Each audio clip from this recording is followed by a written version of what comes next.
کبھی سوچا ہے کہ موت کے بعد کیا ہوتا ہے؟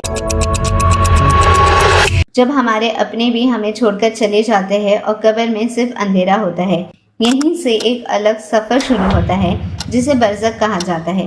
برزخ موت اور قیامت کے درمیان ایک پوری زندگی ہوتی ہے۔ برزخ کے 7 سٹیجز ہیں۔ سٹیج 1، جو نیک انسان ہوتا ہے اس کی روح بڑی آسانی سے نکال دی جاتی ہے، لیکن جو گنہگار ہوتا ہے اسے بہت تکلیف ہوتی ہے۔ سٹیج 2، جو روح ہوتی ہے اسے اس کے جسم میں واپس بھیج دیا جاتا ہے، یہاں تک کہ وہ اپنے رشتہ داروں کے چلنے کی آواز بھی سن سکتی ہے، اور اسی وقت اسے خوبصورت شکل میں اس کے نیک اعمال دکھائے جاتے ہیں اور خوفناک شکل میں اسے اس کے گناہ دکھائے جاتے ہیں۔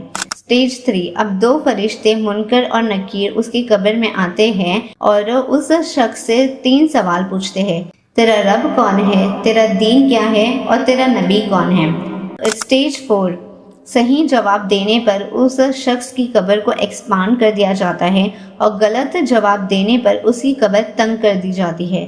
سٹیج 5، جو نیک انسان ہوتا ہے اس کی قبر میں ایک کھڑکی کھول دی جاتی ہے جس میں اسے جنت دکھائی جاتی ہے، لیکن گنہگار کو جہنم دکھا دیا جاتا ہے جس سے وہ محسوس کر سکتے ہیں۔ سٹیج 6، جو نیک انسان ہوتے ہیں اس کے لیے قیامت تک رہنا بس کچھ گھنٹوں کی نیند کے برابر ہوتا ہے، لیکن جو گنہگار ہوتا ہے اس کے لیے ایک بھی دن کئی سال جیسا ہوتا ہے۔